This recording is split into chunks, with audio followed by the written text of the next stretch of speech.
Assalamualaikum warahmatullahi wabarakatuh. Selamat sore teman-teman pecinta tabu lampot dimanapun berada. Jumpa lagi dengan kebun mini tabu lampot. Pada kesempatan kali ini saya akan menunjukkan kembali kondisi dari tabu lampot kelengkeng mata lada saya yang beberapa waktu yang lalu pernah saya tunjukkan ke teman-teman ketika tanaman ini sedang berbunga dan kita update setelah bunga tersebut menjadi calon buah. Dan kali ini untuk buahnya sudah matang ataupun siap untuk dipanen. Akan tetapi buahnya yang tersisa hanya beberapa saja, dikarenakan ada beberapa faktor yang mempengaruhi buah kita tidak bisa bertahan semuanya. Namun sebelumnya ada baiknya akan saya tunjukkan kembali kondisi saat tanaman ini sedang berbunga. Jadi kurang lebih bunganya pada waktu itu seperti ini. Hampir setiap cabangnya muncul bunga. Dan ketika kondisi sedang berbunga seperti ini, hal yang biasanya mempengaruhi bunga tersebut rontok ada beberapa faktor, diantaranya yaitu ketika bunga sedang bermekaran dan belum sempat terjadi penyerbukan. Ini dulu terjadi hujan yang cukup deras sekali disertai dengan angin yang cukup kencang, dan itu terjadi beberapa kali sehingga membuat calon bunganya sebagian pada rontok.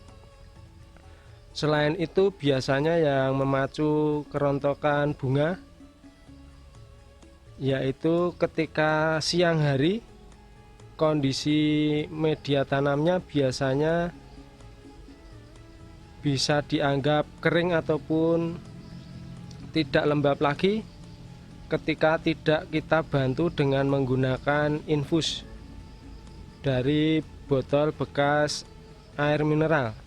Jadi ketika kondisinya kering di siang hari biasanya akan menjadikan bunga menjadi layu, kemudian esok harinya biasanya akan memacu kerontokan juga. Selain itu, hujan yang cukup deras juga akan membuat media tanam kita akan menampung air hujan dalam jumlah yang cukup banyak, sehingga biasanya unsur E-nya akan cukup tinggi ketika di media tanam tersebut sering menampung air hujan.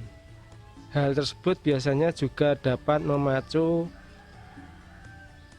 bunga kita untuk rontok. Dan sekarang akan saya tunjukkan kondisi setelah 1 bulan kemudian.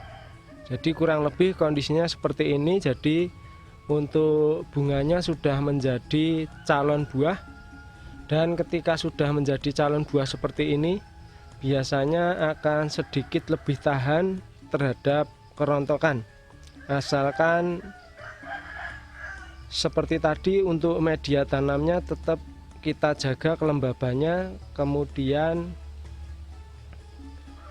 kalau sudah seperti ini ada baiknya kita bungkus ataupun kita brongsong dengan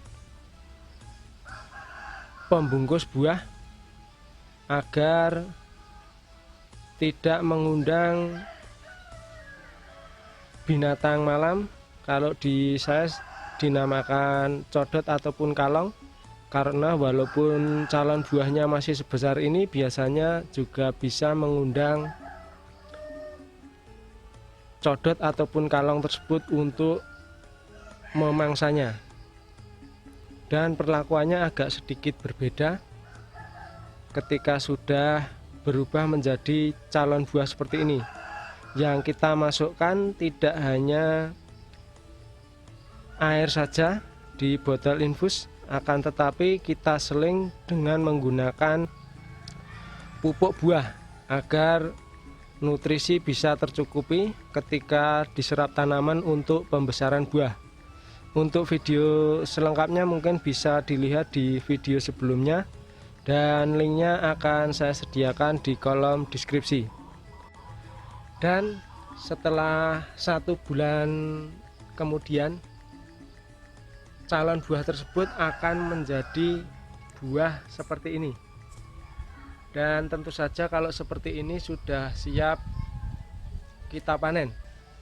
Akan tetapi ternyata ada saja faktor yang membuat buah ini tidak bisa kita panen semuanya. Contohnya saja seperti ini. Ini walaupun kita bungkus ataupun kita brongsong dengan menggunakan karung bekas, akan tetapi ternyata untuk codot ataupun kalong tersebut masih bisa merobeknya. Ini terbukti di sebelah sini, ini sampai sobek, kemudian calon buahnya sudah pada berkurang. Namun berbeda halnya ketika kita bungkus dengan menggunakan pembungkus seperti ini. Ini sama-sama dari karung bekas, akan tetapi untuk tingkat kekuatannya agak sedikit berbeda. Apabila kita menggunakan pembungkus seperti ini, ternyata masih cukup aman. Artinya tidak mudah sobek seperti ini. Kemudian akan saya tunjukkan lagi ketika tidak kebagian pembungkus buah. Ini yang tidak kita bungkus sama sekali habis, karena kalau di tempat saya biasanya untuk binatang yang memakan buah-buahan ternyata cukup banyak sekali, sehingga aroma dari buah ini biasanya mengundang binatang tersebut. Dan ini kita tunjukkan, di sini juga sudah habis, tidak ada yang tersisa.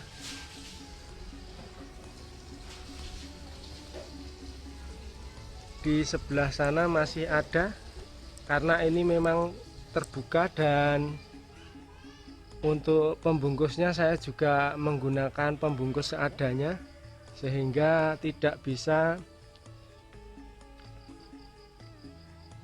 maksimal di dalam melindungi buah sampai bisa kita panen. Sekarang akan coba kita petik satu untuk melihat kondisi buahnya. Jadi kurang lebih untuk buah kelengkeng mata lada seperti ini. Ini kebetulan tidak begitu besar. Kita ambil secara acak, dan biasanya ada garis hitam di tengah. Coba akan kita lihat dalamnya. Yang menjadi ciri khas dari kelengkeng mata lada biasanya bijinya kecil. Maka kali ini akan coba kita lihat seperti apa untuk bijinya. Kita buka dulu. Nah, ketika ini sudah terbuka, aromanya akan semakin menyengat lagi.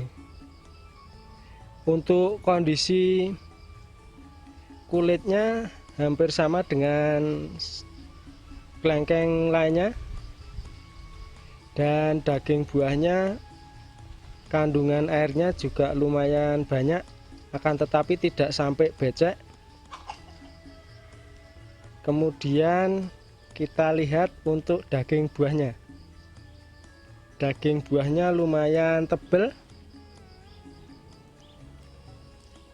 Kemudian untuk bijinya kurang lebih seperti ini, kecil. Jadi untuk bijinya kecil, dagingnya lumayan tebal. Jadi tidak seperti kelengkeng pingpong. Kalau kelengkeng pingpong mayoritas bijinya besar. Walaupun kadang kalau kita sedang beruntung ada yang bijinya kecil juga, tapi jarang. Nah, kurang lebih kondisi untuk kelengkeng mata lada seperti ini. Jadi bijinya kecil, dan itu merupakan ciri khas dari kelengkeng mata lada.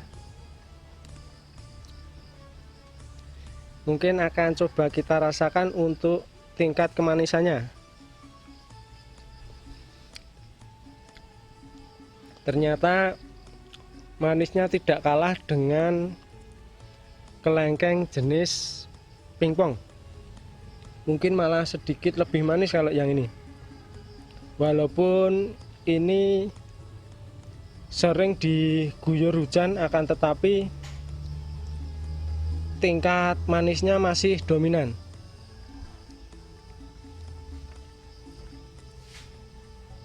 Mungkin itu saja yang bisa saya sampaikan pada kesempatan kali ini. Mudah-mudahan dapat memberikan informasi mengenai kelengkeng mata lada yang saya miliki. Terima kasih sudah menonton video ini. Wassalamualaikum warahmatullahi wabarakatuh.